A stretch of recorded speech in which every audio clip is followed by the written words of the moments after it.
we will give people an opportunity in our lives who should not be there. And that's where we go wrong. I had to take accountability for having these people in my environment. It can apply to friends, it can even apply to family.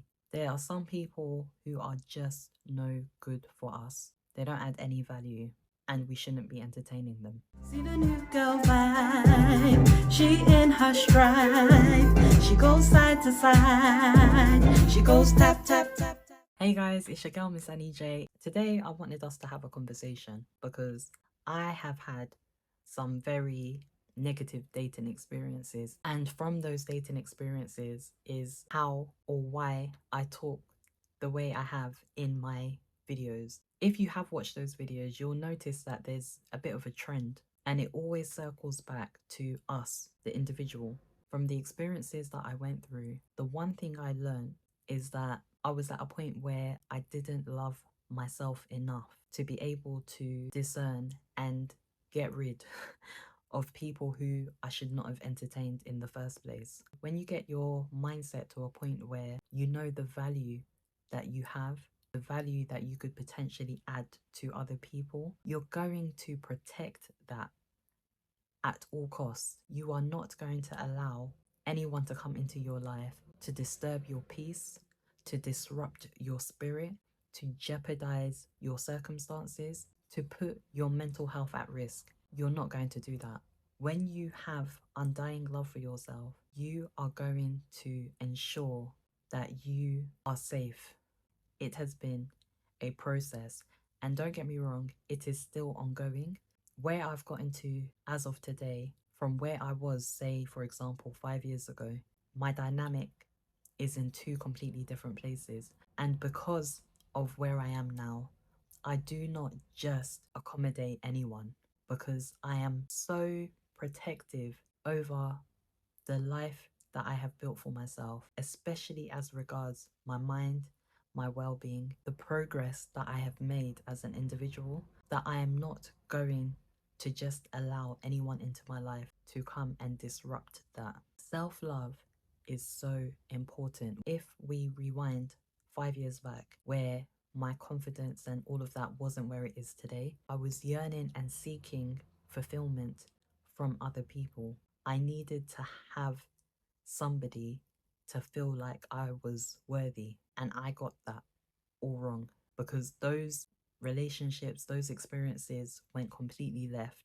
and at my detriment. I've gotten to the point now where I will not put myself in that sort of position. I feel like a lot of people, when we start dating somebody, you're going to put your best foot forward. You're going to present yourself. You're going to present the best version of yourself naturally, because you want to make a good impression. Sometimes it can take time and you still don't necessarily know who a person is, but there will always be signals and signs. We like to term these things red flags or negative points that we should look out for. And it is so important and vital to not ignore those signs and warnings when we see them. We shouldn't be at such a point in life where we are accepting behavior that we know that we shouldn't, because we so desperately want to be with somebody. We so desperately want our person. Listen, when you put a plan ahead of what God has actually planned for you, things are not going to go well.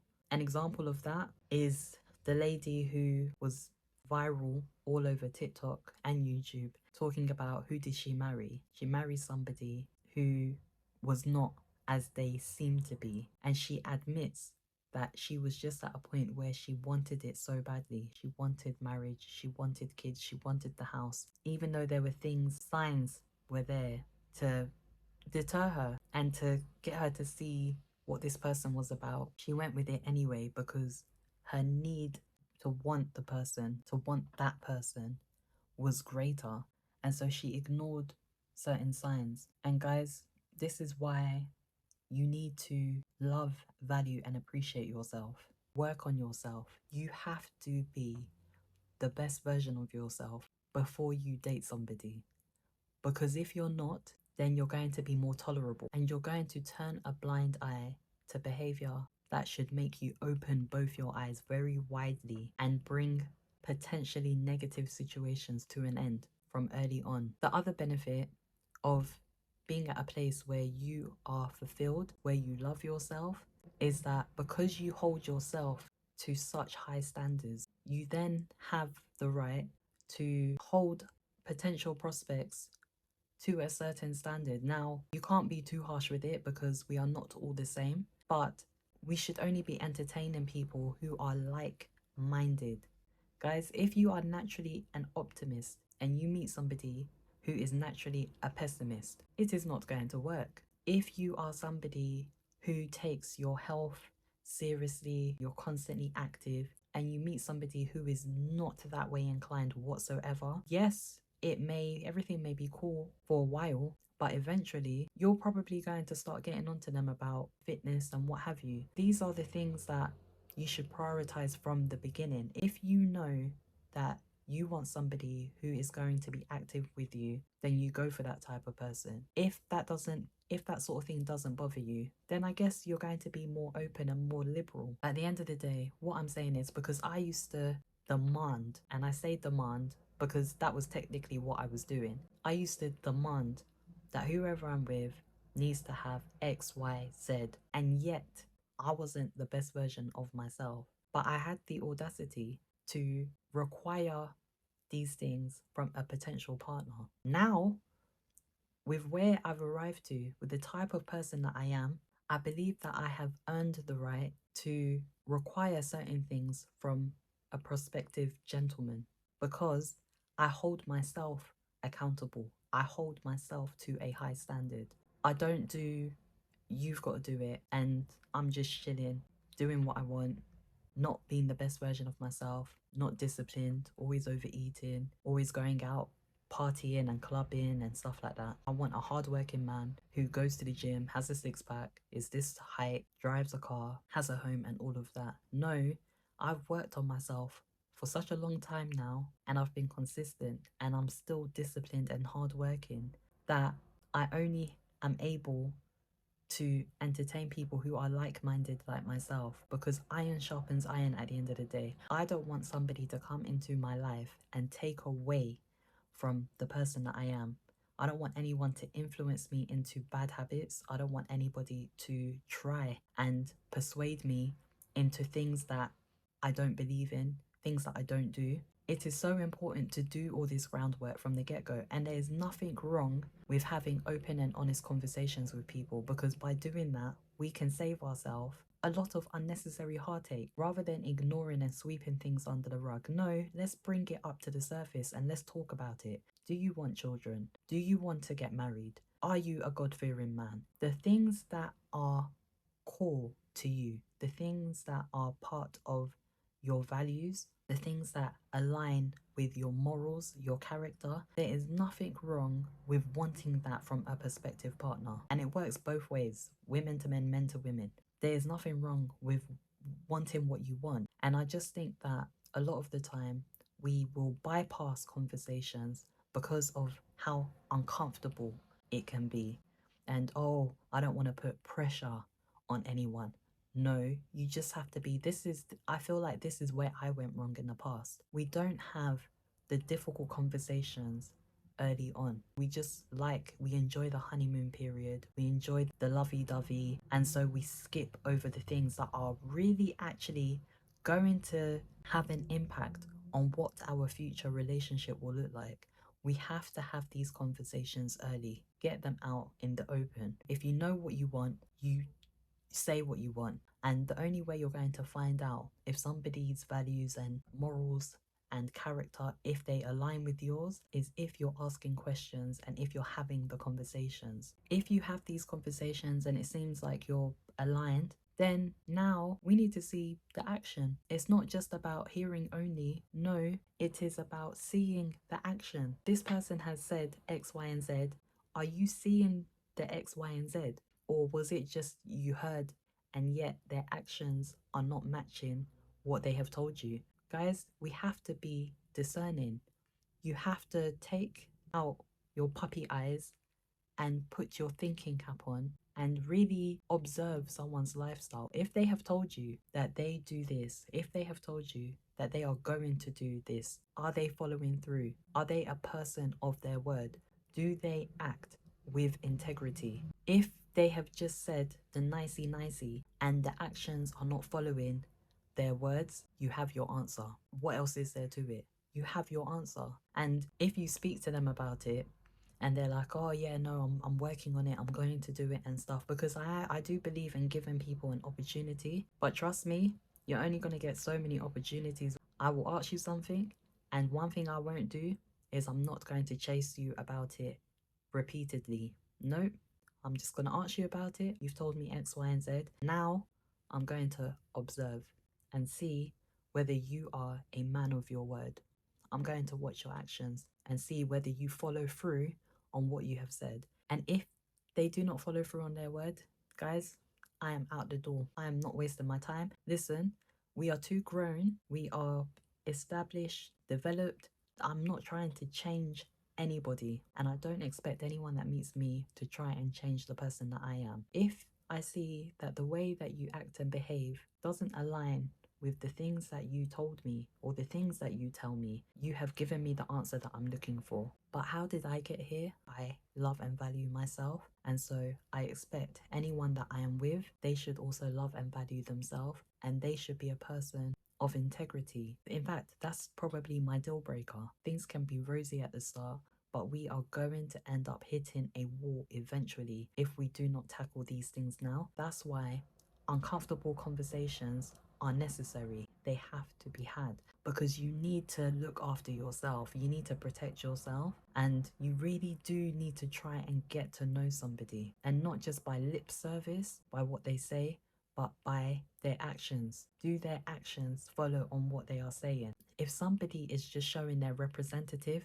trust me, eventually the representative is going to die off. The real them is going to rear its head, and you're going to see exactly what they're about. Let's not be in a position of desperation. When you value yourself, you're not going to be desperate. I'm at a point now where I am like, do you know what? If I meet someone, God is good. If I don't end up with someone, God is good. At the end of the day, no matter how things go in my life, it was meant to be like that for a reason. Sometimes I can't make sense of it, but all I know is that the way things have turned out is how they were meant to turn out. If this person is for me, then it is going to work out. And if this person is not for me, then it's not going to work out.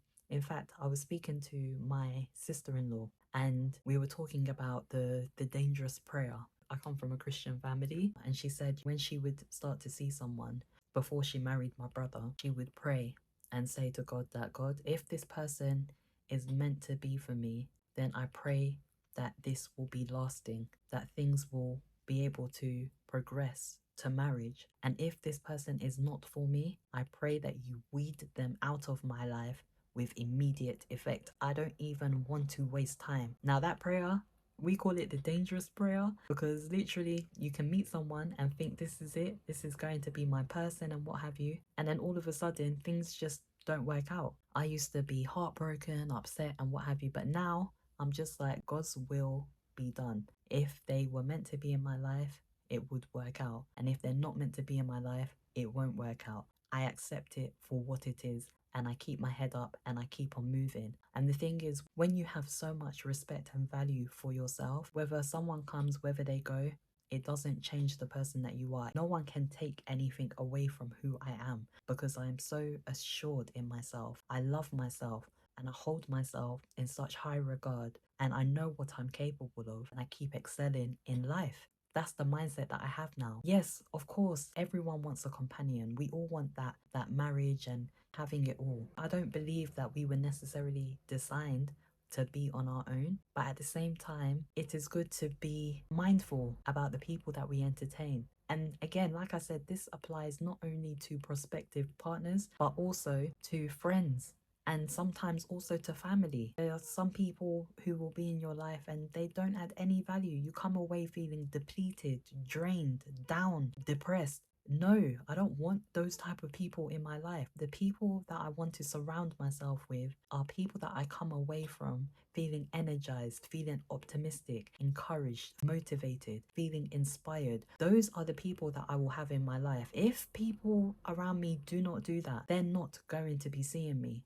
I will slowly detach myself because I am on a process of self-development and growth. I have chosen to commit to this process, and I am determined to reach my full potential and to be the person that God designed for me to be. Some people will come for a season, some people will come for a reason. Whatever the reason is, I will never fully know or understand, but I know that God knows best. I'm going to keep on following his vision for my life. When I meet the right person, if I meet the right person, God's will be done. Whatever the case, I've embraced my life, I've embraced my singleness. And that way, when we do that, we're less likely to end up in situations where we become heartbroken, where we don't recognize ourselves, where somebody has jeopardized and affected our mental health. We get to avoid all of that when we start to look out for ourselves. And it doesn't mean you walk around with a big wall around you. Trust me, I'm still a very sociable person. If you meet me in real life, I am like this. We can sit, we can chat, we can have fun, we can have a good time, we can talk. I'm still a very kind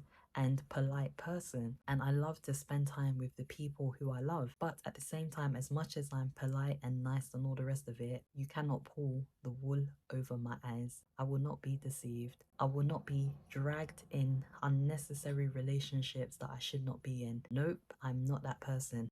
Not anymore. I have evolved. I'm better, and I'm going to achieve better. Continue to prioritize your self-development and growth, and believe in your capabilities and what you're able to do. And just keep believing that the right person will come along, but do not go into something out of desperation. And how you avoid doing that is by making sure that you're always working on yourself, you're loving on yourself, you're prioritizing yourself, and you're trying to become the best version of yourself.